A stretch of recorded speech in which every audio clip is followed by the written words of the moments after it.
xibaar yu wér te wóor ca tàng-tàng ba abonnez-vous pour ngeen di mën di jot suñuy vidéo. dal leen ak jàmm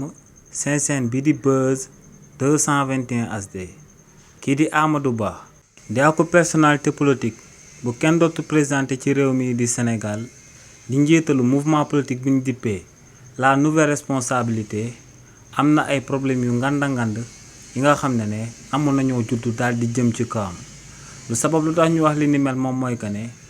kii di Abdoulaye Sylla di procureur général ci pôle judiciaire et financier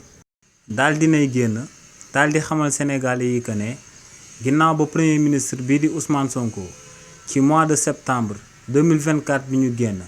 génnee woon daal di xamal Sénégalais yi que ne régime président Macky Sall dañ daan amal ay falsification de chiffres budgétaires waaye tamit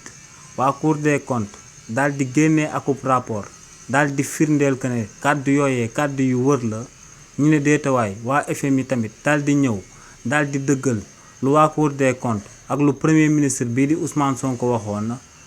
ne dossier yooyee yëpp nag jël nañ ko daal di koy jébbal ngir mu daal di ibbi ay poursuite judiciaire daal di koy jëmale si ñi nga xam ne ñoom ñoo fi nekkoon ci régime président Macky Sall te di daan amal ay falsification de chiffres budgétaires.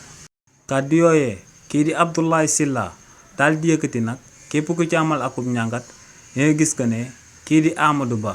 mi nga xam ne nekkoon na ministre de la finance ci régime président Macky Sall te premier ministre bii di Ousmane Sonko ginnaaw ba mu daan xamal Sénégalais yi que ne waa régime bi dañ daan amal falsification de chiffres budgétaires mu tuddoon turam daal di wax que ne kookee dafa war a daal di bokk ci ministre yu war a génn. daal di leeral askan wi jëmale ko ci falsification de chiffres budgétaires yooyee kon kookee dina daal di bokk si ñi nga xam ne kookee di Abdoulaye Sylla dina ibbee information judiciaire daal di koy jëmale seen jëmm ngir ñu daal di leeral fan la xaalis bi nga xam ne daal dinay toll ci lépp boo ko boolee 400 000 milliards yi nga xam ne kenn mënut a xam fu mu jaar ngir kookee di Amadou Ba bokk si ñi nga xam ne ñoom ñoo war a daal di andi firnde boobee donc kookee di Amadou Ba actuellement moo ngi ci ay problèmes yi nga xam ne ñoo ngi waaj a juddu jëm ci jëmmam.